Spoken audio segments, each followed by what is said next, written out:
L அப்படின்னு சொல்லுவாங்க கிராமத்துல. கேளுங்க சாமி பார்க்கலாம். அருமையான விளக்கம், பெருமையான விளக்கம், யாருமே சொல்லாத விளக்கம். அதனாலதான் பதவி உயரும்போது பணிவு தேவைன்னா. ஒரு பதவி கிடைக்கணும் அப்படின்னு சொன்னா பசித்திரு, தனித்திரு, விழித்திரு, பானா தானா வீணா. பசியோட இருந்தாத்தான் பதவி கிடைக்கும்னா முதல் எழுத்து பானா.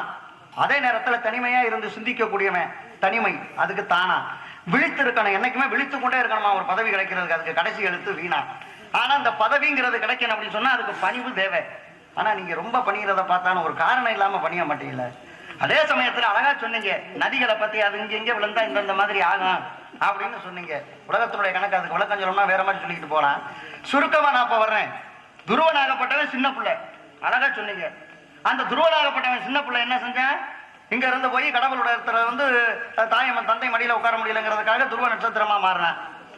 அதே நேரத்துல சொன்னது யாரு, நாரதர் தான் உபதேசம் பண்ணது. சிவனை வணங்கினானா மகாவிஷ்ணு வணங்கினானா? மகாவிஷ்ணு. மகாவிஷ்ணு. ஆமா. நிஜமாவா? நிஜமாதான். அப்படியா? சரி இருக்கட்டும், நீ படிச்சது அப்படி இருக்கா? நீ படிச்சதுன்னா அப்ப நான் போய் பேசுறேன் கேட்டா பிரகலாதன் சின்ன பிள்ளைதான். துருவன் நட்சத்திரம் அப்படின்னாலே துருவன் அப்படின்னாக்க அதுக்கு அர்த்தமே வந்து வேற. அது மாதிரி அது இருந்துட்டு போகுது. ஏன்னா உபதேசம் பண்ணவேன்னா கதை வந்து இன்னொரு உள்பட்டது. அது இருந்துட்டு போகுது அப்படின்னா நான் நம்ம பொய் சொல்ற மாதிரி நீங்க பூஜை போடுற மாதிரி பேசுறீங்க. சிவனை தான் வணங்கினானே தவிர மகாவிஷ்ணு கிடையாது. நிஜமா பொய்யா நிரூபிங்க. உண்மையை நான் சொல்றேன். அப்படிதான் இருக்கும்னா அது இருந்துட்டு போட்டு அப்படிதான் பூசி மொழிகிறீங்க. அப்ப ஏமா நான் பொய் சொன்ன மாதிரி என்ன நீங்க காமிச்சு கொடுக்காம பூசி மொழி கொண்டு போற மாதிரியே. துருவன் யாரை வணங்கினான்? திருவனோட யாரு? நீங்க படிச்சதை சொல்லுங்க, பாத்துக்குவோம்.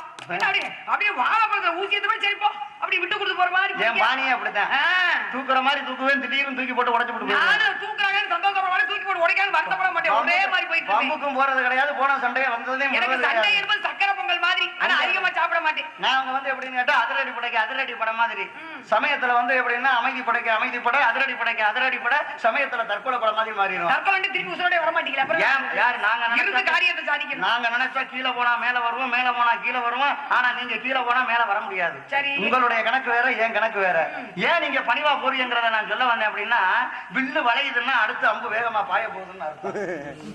ஆட்டுக்கிட்ட பின்னால போகுதுன்னா முன்னால வந்து சீக்கிரம் முட்டை போகுதுன்னு அர்த்தம். அதே நேரத்துல புலி வந்து பதுங்குதுன்னா அடுத்து பாய போகுதுன்னு அர்த்தம்.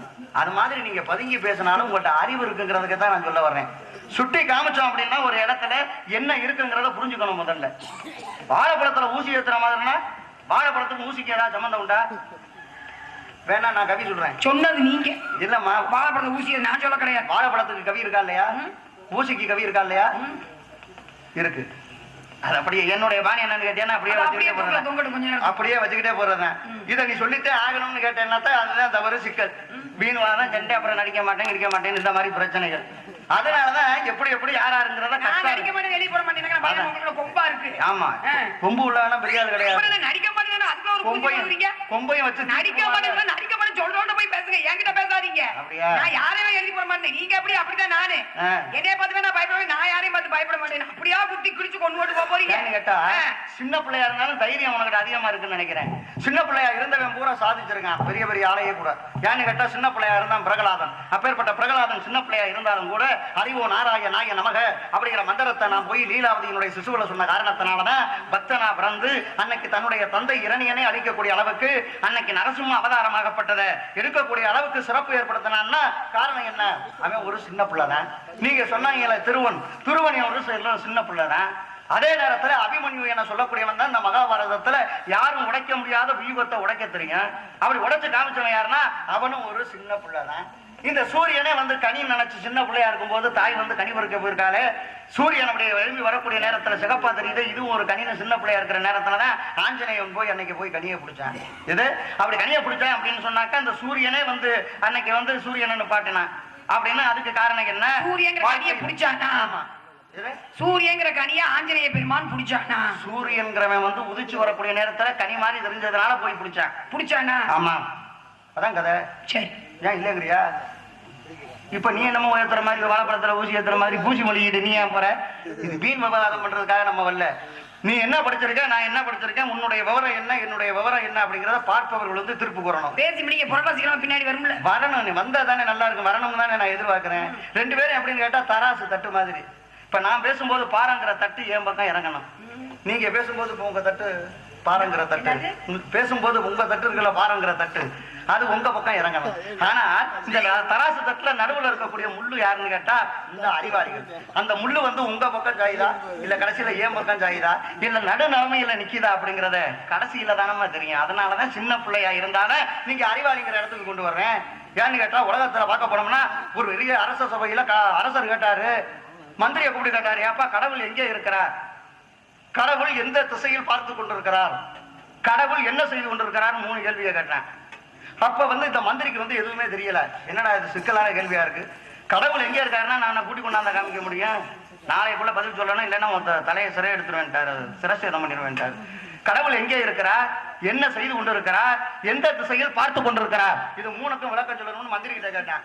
மந்திரி கிட்ட கேட்டவனா மந்திரி போய் வீட்டுல அழுக ஆரம்பிச்சுட்டாரு, புலம்பிட்டாரு, இவருக்கு தெரியல. அப்பத்தான் அந்த சின்ன பிள்ளையா இருந்தது அவருடைய பேத்தி கூப்பிட்டு, தாத்தா எதுக்கு அழுகிறீன்னு. இந்த மாதிரி அரசர் பார்த்து கேட்டிருக்காருமா, கடவுள் எங்கே இருக்கிறார், என்ன செய்து கொண்டிருக்கிறார், எந்த திசையில் பார்த்து கொண்டிருக்கிறார் அப்படின்னு கேட்கிறேன். அந்த ஆளு இதுக்கு போய் நான் என்ன விளக்கம் சொல்ல முடியும்னு சொல்லும் போது இந்த சின்ன பிள்ளை என்ன பண்ணுச்சு, தாத்தா கவலைப்படாதீங்க, கவலைப்படாம இருங்க, நான் போய் இதுக்கு விளக்கம் சொல்றேன் அப்படின்னு சொன்னுச்சு. நீ எப்படிமா சொல்ல முடியும் அப்படின்னு, கவலைப்படாதீங்க அப்படின்னு சொல்லி இங்க இருந்து அந்த புள்ள என்ன பண்ணுச்சு, அரச சபைக்கு இங்க இருந்து போனுச்சு. போன உடனே அந்த அரசன் என்ன செஞ்சாரு, என்னம்மா நீ வந்திருக்கீங்க, என்ன காரணம் அப்படின்னு கேட்கிறாரு. அரசன் நீங்க கேட்டதுக்கு பதில் சொல்றதுக்காக நான் வந்திருக்கேன், நீங்க கேட்டது சாதாரண கேள்வி, அது எங்க தாத்தா எல்லாம் சொல்ல வேண்டிய அவசியம் இல்லை, நானே சொல்லிடுவேங்க. என்ன நீ சொல்ல போற, நான் என்ன கேட்டேன், கடவுள் எங்கே இருக்கிறாருன்னு கேட்டிருக்கீங்க, ஆமா, அதுக்கு நான் பதில் சொல்றேன். எப்படி, நீங்க சின்ன பிள்ளை பாவம், உனக்கு என்ன தெரியும், அடிய தெரியுமா நுனிய தெரியுமா, யார் சொன்ன சாமி, அந்த சின்ன பிள்ளைய பார்த்து அந்த அரசர் நினைக்கிறார், பாவம் நீ, உன்னை பார்த்தாலே பாவமா இருக்கு, உனக்கிட்ட போய் நான் கேட்கலாமா கேள்வி, நான் கேட்க வேண்டிய ஆட்கள் கேட்கணும் அப்படின்னு சொல்லி இந்த அரசர் சொன்னார். அப்ப சின்ன பிள்ளை, நீங்க கேளுங்க அரசர், கடவுள் எங்கே இருக்கிறாருன்னு கேட்டிருக்கேன், பதில் சொல்லுமா அப்படின்னு உடனே, அப்படியா பெரிய ஒரு பாத்திரத்தை கொண்டு வாங்கன்னுச்சு. பாத்திரத்தை கொண்டு வந்து வச்ச உடனே இதை நிறைய பால் ஊத்துங்கன்னுச்சு. உடனே பாலை ஊத்திட்டாங்க. பாலை ஊத்துன உடனே இந்த அரசன்ட்ட கேட்டுச்சு, அரசே இந்த பாலுக்குள்ள என்னென்ன இருக்குன்னு கேட்டுச்சு. பாலுக்குள்ள எல்லாமே இருக்கு, என்ன பாலை எடுத்தோம்னா அடுத்து தயிர் ஆகும், நெய் ஆகும், அது மோர் ஆகும், அதே சமயத்துல அதுல இருக்கக்கூடிய வெண்ணெய் அதுவும் அதுக்குள்ளதான் இருக்கு அப்படின்னு சொல்லி இவர் சொல்றாரு. இப்படி சொன்ன ஜட போட ஆரம்பிச்சிருச்சு, பூ வச்சிட வேண்டியதுதான். அப்படி கொடுத்தா தான் அப்படி திரும்பி வர்றாங்க. நீ ஒன்னும் வருத்தப்படாத, நீ வருத்தமே கிடையாது, நீ வரல கோயில் அள்ளி வச்சுட்டு போயிடாங்க. எனக்கு அந்த பழக்கமா இருக்கு, ஒருவேளை நீங்க அள்ளி வச்சிருப்பீங்க யாரு, அதனாலதான் குத்துது உங்களுக்கு அப்படின்னு எல்லாமே இந்த வெண்ணெய் முதல் கொண்டு அதுக்குள்ளதானே இருக்கு. ஆமா, அதனால இதுக்குள்ள இருக்கு அரசே, ஒரு பாலுக்குள்ள இது இத்தனையும் இருக்கு, உங்களால கண்டுபிடிக்க முடியுமான்னு கேட்டுச்சு. அத்தனை அதுக்குள்ளதாமா இருக்கு. அந்த பாலுக்குள்ள எப்படி அத்தனை பொருளும் அடங்கி இருக்கிறதோ அது போல கடவுளாகப்பட்டவர் இந்த பாலுக்குள்ள எப்படி எல்லாம் கலந்திருக்கோ அது போல கடவுளாகப்பட்டவர் எல்லா இடத்திலையும் கலந்து இருக்கிறார் கடவுள்னு சொல்லி முதல் விளக்கம் இந்த புள்ள கொடுத்துச்சு. அப்ப இவர் கேட்டாரு, சரிம்மா கடவுள் எந்த பக்கமா பாத்துக்கிட்டு இருக்காருன்னு கேட்டுச்சு. இவர் கேட்டவன அந்த புள்ள சொன்னிச்சு, ஒரு தீபம் ஒண்ணு ஏத்துங்க அப்படின்னுச்சு. ஒரு தீபத்தாகப்பட்டதை அப்படி எரிய விட்டு ஏத்தி விட்டாங்க. ஏத்த உடனே அந்த விளக்காகப்பட்டது அப்படி எரியும் போது இது எந்த பக்கம் பார்த்துக்கிட்ட அரசே வந்து எரியுது அப்படின்னு கேட்டவனே அரசர் சொன்னார், அது எல்லா பக்கமும் தானே தெரியும் அப்படின்னு. அது மாதிரிதான் கடவுள் எல்லா திசைகளையும் பார்த்து கொண்டிருக்கிறான்னு 2வது விளக்கம் கொடுத்துச்சு. 3வது கடவுள் என்ன செய்து கொண்டிருக்கிறாருன்னு கேட்டிருக்கீங்க அப்படின்ன உடனே, ஆமா அப்படியா, கொஞ்ச நேரம் நான் அரசனா இருக்கேன், நீங்க கொஞ்சம் இறங்கி வாங்கன்னுச்சு. அப்படியா சரி அப்படின்னு இவர் இறங்கி வந்துட்டாரு. இந்த பொண்ணு போய் அரச சபையில உட்காந்துச்சு. அப்படி சிம்மாசனத்துல ஏறி உட்கார்ந்தவொடனே, அரசுல ஏறி உட்கார்ந்தவொடனே ஒரு சில பேருக்கு வந்துடலாம் மண்டக்கலாம். அந்த மாதிரி இவர் சிம்மாசனத்துல ஏறி இந்த குழந்தை உட்காந்துச்சுல்ல, உட்கார்ந்தவொடனே அப்பதான் சொன்னிச்சு, முதல்ல காவலாளிகளை கூப்பிட்டுச்சு, இந்த அரசனை பிடிச்சி முதல்ல சிறையில் அடங்கிருந்துச்சு. அரசனுக்கு ஒண்ணுமே புரியல, என்ன நான் போய் சிறையில் அடையப்படுறதா, என்னமா காரணம் அப்படின்னு கேட்கும்போது, இதைத்தான் கடவுள் செய்து கொண்டிருக்கிறார். குப்பையை மேட்டை வந்து கோபுரமாக்குறாரு, கோபுரத்தை வந்து குப்பை மேடாக்குறாரு. அது போல இந்த உலகத்துல கீழே இருக்கிறவனை மேல கொண்டு வர்றாரு, மேல இருக்கிறவனை கீழே கொண்டு வர்றாரு.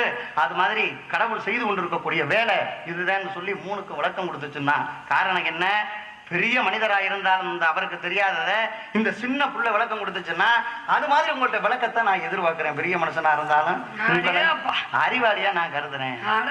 ஏன் பாணிதான் உங்களுக்கு தெரியுமா, அப்படித்தானே நீங்க சொன்ன மாதிரி தான். ஈரத்துணியை போட்டு கழுத்து இருக்கிறது தெரியுமா, நான் ஈரத்துணியை போடுதான் கழுத்து நெரிச்சு போட்டு கோடி ஒரு சில பேர் திடீர்னு வெட்டி போடுவான், ஒரு சில பேர் திடீர்னு வெட்ட மாட்டான். அப்படி ஈரத்துணியை போட்டே கழுத்து அறுத்துக்கிட்டே இருப்பேன், அது வெளியில தெரியாது. அந்த மாதிரி என்னுடைய கதை தவற நினைக்கப்படாது. அதே சின்ன பிள்ளையா இருந்தாலும் யார் அப்படின்னு கேட்டா, உலகத்துல பெரிய மனுஷன் கம்பன், ராமாயணத்தை எழுதினவர், உலகத்துல என்னென்னமோ சாதனை உடைச்சவர் கம்பன். அப்பேற்பட்ட கம்பனே ஒரு சின்ன பையன் வந்து ஏமாத்தினான் இல்லையா. ஒரு சின்ன பையன் மாடு மேய்ச்சிக்கிட்டு இருந்தான். மாடு மேய்ச்சிக்கிட்டு இருக்கக்கூடிய நேரத்துல இந்த கம்பன் வந்து இங்க இருந்து போய்கிட்டு இருந்தாரு. போய்கிட்டு இருக்கும்போது இந்த சின்ன பையன் அப்பதான் கேட்டான், ஐயா உங்களை பார்த்தா பெரியவரா தெரியுது, நான் எனக்கு ஒரு விளக்கம் வேணும்னு கேட்டேன். ஏப்பா நீயும் சின்ன பிள்ளை எனக்கிட்ட விளக்கம் என்னப்பா கேட்குற அப்படின்னு உடனே இல்லைங்க நான் மாடு வைக்கிறவன் எனக்கு சொல்லுங்க அப்படின்னு உடனே அப்படியா என்ன கேட்க போறா சொல்லு அப்படின்னாரு யார் இந்த பெரிய மனுஷன். அப்பதான் இந்த சின்ன பையன் என்ன தெரியுமா செஞ்சான், கையில குச்சி வச்சிருந்தான்ல மாடு வைக்கிற குச்சி, அந்த குச்சியை வச்சு அப்படி தரையில ஒரு கிறுக்கி என்ன கிறுக்கி கிறுக்கி யாரு தரையில கிறுக்கி இந்த குச்சி கிறுக்காக போறாரு. அதை சொல்றாரு மறைமுகமா. நான் கிறுக்காக போறேன். அப்படி கையில வச்சிருக்க குச்சினால இந்த தரையில அப்படி ஒரு கிறுக்கு சரி கிறுக்கா. அப்ப அவன் கிறுக்கான்ல, அவன் கிறுக்குனாங்க. கிறுக்கின்னு நான் சொல்றேன்னா தரையில கிறுக்கான்னு சொல்றேன். சம்பந்தம் இல்லாம பேசக்கூடாது. ஆமா கிறுக்கின்னு வருது. அப்புறம் கிறுக்கானாக்க என்ன அர்த்தம்? எப்படி சொல்றானே கதையை சொன்னாக்க பொருத்தத்தோட சொல்லணும். சும்மா சம்பந்தம் எல்லாம் பேசக்கூடாது.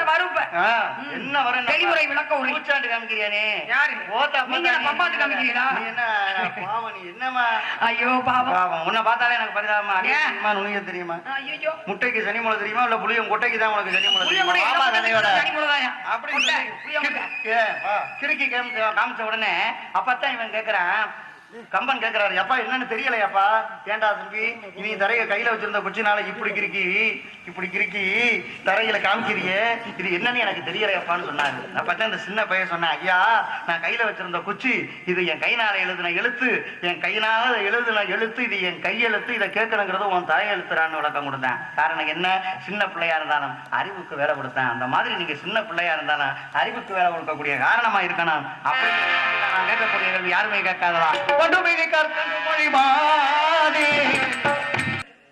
வெண்தட்டு செந்தட்டு பொந்தட்டு. அதுல உங்க அம்மாட்ட உள்ளது வெண்தட்டு தமிழ் தட்டு, எனக்கிட்ட இருக்கிறது தமிழ் தட்டு. அப்ப உங்க அம்மா கொடுத்த தட்டு தான் என்கிட்ட இருக்கு, எனக்கிட்ட தட்டு தனியா கிடையாது. சரிங்களா? அதனால உங்க அம்மா தட்டு கீழே இறங்குறதும் கீழே இறங்காம மேல் நோக்கி இருக்கிறதையும் என் கையில தான் இருக்கு. சரிங்களா? அது ஒரு விஷயம். அப்புறம் சொன்னீங்க சின்ன பிள்ளைங்க முறை ரொம்ப அறிவாளிமா. அன்று பிரகலாதனாகப்பட்டவன் நரசிம்மாவார் எடுக்க வைத்தான் மகாவிஷ்ணுவை. எடுக்க வச்சது யாரு? நாரதர் மகரிஷி. லீலாவதி வயிற்றுக்குள்ள அந்த அம்மா குழந்தை கற்பத்தில் இருக்க குழந்தை இருக்கும் போது இந்த அம்மா கதை சொல்றாரு, நாரா இவருக்கு தான் வேற வேலையே இல்லை, பொம்பளை எங்க இருப்பாள் அங்க போய் பொழப்பு நடத்துறதுனா பொழப்பு, இந்த பொழப்பு நடத்திக்கிறாங்க, பேசுறா யோகிக்க வர செப்பத்துக்கு ஒழிச்சு கதையா. ஐயோ பாவம், எங்களை வேற பாவம் பண்ணிக்க, நீங்க பாவம் ஊரெல்லாம் சுத்தி ஏன் பேர் முத்தி உடம்பெல்லாம் வத்தி வந்திருக்கு புத்தின்னு வந்து நிக்கிறீங்க. ஒவ்வொரு இடமா போய் உங்களுக்கு கலகம் பண்ணாட்டி உங்க சிரசு வெடிச்சிடும். ஒரு நாளைக்கு ஒரு இடத்துல தங்காட்டி உங்க சிரசு வெடிச்சிடும். உங்க தலை தப்பிக்கிறதுக்காக உங்க பொழப்பு ஓடணுங்கிறதுக்காக ஒவ்வொருத்தரா போய் சந்திச்சுக்கிட்டு இருக்கீங்க. இதுல நீங்க ஐயோ பாவம் கீழே இருத்தாப்புல சாரி வச்சு பேசிக்கிட்டு இருக்கீங்க. பாவம் அந்த பிள்ளைகள் சிறப்படைவதற்கு நீங்க காரணம். பிரகலாதனாகப்பட்டவன் லீலாவதி வைத்திய கருவிலே குழந்தையாக இருக்கும் பொழுது நீங்க போய் எங்க பொம்பளை பிள்ளை தனியா பொம்பளை பிள்ளை உமக்கு என்னையா வேலை? அங்க போய் உட்காந்து கதை சொல்ல. பெண்ணாகப்பட்டவர்கள் கர்ப்பஸ்திரியாக இருக்கும் பெண்கள் தூங்கினாலும் கர்ப்பத்தில் இருக்கும் குழந்தைகள் விழித்துக் கொண்டிருக்கும். அதனாலதான் நீங்க அந்த குழந்தை கேட்டுக்கிட்டே இருந்துச்சு, இருநியாய நமக இருநியாய நமக இரணியா நமக இந்த ஊரெல்லாம் சொல்லணும்னு இருக்கப்ப அது மட்டும் நாராயண நமக ஓம் நாராயண நமக நீங்க சொல்ல அதை மட்டும் கேட்டு வெளியே வந்து நரசிம்மாவதாரம் எடுப்பதற்கு காரணமாக இருந்தது பிரகலாதன் தான். எடுக்க வச்சது யாரு? பெரியவங்க. எந்த பிள்ளை எந்த குழந்தை மண்ணில் பிறக்கும் போது நல்ல குழந்தை தான், அவன் நல்லவனாவது தீயவனாவது அன்னையின் வளர்ப்புன்னு சொல்லியிருக்காங்க. சின்ன பிள்ளை நல்ல பிள்ளை ஆகிறதுக்கு அம்மா வளர்க்கிற விதம் இருக்கணும் சாமி. பாவம் நீங்க அம்மாட்ட வளர்ந்துதானே உங்களுக்கு அம்மா பத்தி தெரியும். தாய் வயிற்றிலே பிறக்காதவர் தான் தோன்றி தாய் வயிற்றுல கற்பத்துல என்னமோ பிறந்து அந்த அம்மா உங்களை தூக்கி வச்சு தாய்ப்பால் கொடுத்த மாதிரி நீங்க பாவம் பேசிக்கிறீங்க. உங்களுக்கு அதுக்கு சம்பந்தமே இல்லையே பாவம். அப்புறம் நீங்க நாங்க மேல போவோம், நாங்க கீழே வருவீங்க, நீங்க கீழே போனா மேலே வர மாட்டீங்க. உண்மை நாங்க அதான், இறந்து விட்டவன் மனிதன் பூமிக்குள்ளே போயிட்டா திரும்பி வேலை வர முடியாது. அவன் நாங்கள் செய்து வைத்த காரியங்கள் பூமியில இருக்கும். நல்ல காரியங்கள் நல்ல விஷயங்கள். ஒரு கோயில கட்டி வச்சுட்டா அதனால பேர் வைக்கிறேன் எந்த ஒருத்தா கையை நீட்டு சொல்லுங்க, இல்ல கை தூக்க சொல்லுங்க. ஆனா ஒண்ணு, இந்த வள்ளி வந்துச்சுப்பா நல்லா பேச்சு, அந்த பிள்ளை ஞாபகமா நம்ம பிள்ளைக்கு வந்துச்சுன்னா வள்ளி கூட பேர் வைப்பான். அப்படி கூட வச்சாலும் வைப்பாங்க. ஆனா எங்க எந்திரிச்சு யாராவது ஒருத்தர் எனக்கு பிறக்க போற பிள்ளைக்கு நாரதன் பேர் வைக்கன்னு சொல்லும் ஐயா. ஆனா வைப்பாங்க. 10 பேர் பேசிக்கிட்டு இருப்பாங்க. ஒருத்தர் அங்கிட்டு போட்டு கூப்பிட்டு வந்துட்டு மாட்டே நாரதன் பேர் வைக்கிற வந்துட்டு முதல்ல இடத்த கழிவன் அந்த இடத்துல உங்க பேர் நினைக்கும். அப்புறம் எங்க நீங்க அங்க போவோம் இங்க போவோம், இங்கே நீங்க வர முடியாது. உங்களுக்கு நம்ம கோயில் கட்டி கும்பாபிஷேகம் பண்ண மாதிரி உங்களை தான் எதுலையுமே சேர்த்து கிடையாது. அப்புறம் நீங்க ஐயோ பாவம் சின்ன பிள்ளை அன்னைக்கு சொன்னுச்சு, பாலுக்குள்ள எல்லாமா இருக்கு முட்டை குமுட்டை. இதுல எங்களுக்கு முட்டைக்கு சனி மூலம் தெரியுமா, கொட்டை புளிய கொட்டைக்கு சனி மூலம் தெரியுமா? பாலுக்குள்ள எப்பயே அஞ்சும் இருக்கும். பாலை பக்குவமாக காய்ச்ச வேணும், மிதமான வெப்பத்துல அதுல பெற ஊத்தணும். அதுக்கு அப்புறம் தானே முதல்ல பால் இருந்தா தானே பாலுக்குள்ள இருக்கா? ஊத்துறத பத்தி என்கிட்ட குறுக்க சொல்லாத. பேசக்கூடாது, பேசாம இருக்கணும், வாயை பத்திக்கிட்டு. நான் நின்னுக்கிட்டு இல்ல. பாலுக்குள்ள எப்படி வெண்ணெய் இருக்கு? வெண்ணெய் ஏன் வெண்ணெய்? கரைஞ்ச வெண்ணெய். பாலுக்குள்ள எப்படி ஐயா வெண்ணெய் வரும்? பக்குவமா அதை காய்ச்சணும். காய்ச்சின பின்னாடி மிதமான வெப்பத்துல, ரொம்ப வெப்பத்துல பெறைய ஊத்துறானும் திறந்து போயிடும். வெப்பமே இல்லாம இருந்தாலும் நல்லா இருக்காது. வெப்பம் நல்லா காய்ச்சா பால் கெட்டு போயிரும்ல, நாரி போயிடும், நாத்தம் எடுத்து போயிடும். அதனால என்ன பண்ணுவோம், பொம்பளை பக்குவமா காய்ச்சி அதை மதமான வெப்பத்துல நும்புட்டு பெற ஊத்துவான். பெற ஊத்துனா அது கெட்டி தயிர் ஆயிரும். அது என்ன பண்ணும், அப்ப பால் பால் வந்து காய்ச்சிய பின்னால் தான் அது தயிர். உர ஊத்துன பின்னாடி அந்த உரைக்கப்ப நமக்கு தேவைன்னா அந்த மத்தா போட்டு நல்லா கடைஞ்சா நல்ல வெண்ணெய். ஏன் வெண்ணெய் திரண்டு வரும். வெண்ணெய் பொம்பளை பத்தி எத்தனை வெண்ணெய் வெண்ணெய் திரண்டு வரும். அந்த வெண்ணெயை எடுத்து அப்படி என்ன பண்ணுவா, தண்ணிக்குள்ள போடுவா. வெளியில வச்சா கெட்டு போயிரும். அதனால தண்ணிக்குள்ள போட்டுருவாங்க. அதுக்கப்புறம் அந்த வெண்ணெயை முருங்கத்தால போட்டு குறுக்கணும்னா நெய் வரும். உனக்கு பாவம் நேரம் இருங்க சாமி, நீங்க தான் சொல்லுங்க பொம்பளை பார்த்து வெண்ணெய் திருப்பி நான் விளக்கத்தை சொல்லிக்கிறேன். அவ்வளவுதான். நான் என்ன உங்களையா வெண்ணேனே? நீங்க என்ன வெண்ணையா? நீங்க என்ன கிடத்தையே தூக்கிக்கிட்டு அலைஞ்சவரு. உங்க போய் நான் சொல்ல முடியுமா? சேச்சா பெரிய பாப் எனக்கு எதுக்கு நீங்க எனக்கு அப்பா மாதிரி அப்பெல்லாம் நான் பேச மாட்டேன். அப்ப இதுக்குள்ள என்ன இருக்கு? பக்குவப்பட வேண்டும். பாடுக்குள்ள இத்தனை பொருட்கள் இருக்கு அப்படின்னா அதை பக்குவப்படுத்தினால்தான் அதுக்குள்ள 5 பொருட்கள் கிடைக்கும். அதே மாதிரி ஒரு மனிதனாகப்பட்டவன் பக்குவப்பட்டால் தான் அவனுக்குள் தெய்வம் இருப்பான். அதான் உண்மை. பக்குவப்படணும். எல்லா இடத்தையும் பார்க்க முடியுமா? எல்லா பாலுக்குள்ளையும் வெண்ணெய் எடுக்க முடியுமா? வெண்ணெய் எடுக்க முடியுமா? ஒரு தடவை நான் 1000 நான் சொல்லுவேன். பக்குவப்படுத்தாதான் பாலுக்குள்ள எடுக்க முடியும். பக்குவம் இல்லாத பாலுக்குள்ள எங்க? ரொம்ப திறமசாலி, ரொம்ப பெரிய ஆள் தான். நீங்க அடியும் தெரிஞ்சவர், நுனியும் தெரிஞ்சவர் தான். நான் வேணா ஒரு மத்து தர்றேன். ஒரு பாலை கொண்டாங்க, காய்ச்ச பத்தாம கொண்டாந்து கொடுக்க வச்சு கடைஞ்சு இந்த வெண்ணெய் எடுக்கலான்னு பார்ப்போம். எப்படி நேரம் எடுத்து பக்குவம் இருக்கணும். ஒரு மனிதனாகப்பட்டவன் பக்குவப்படணும். பக்குவப்பட்டானா அவன் இறைவனை பார்க்க முடியும்.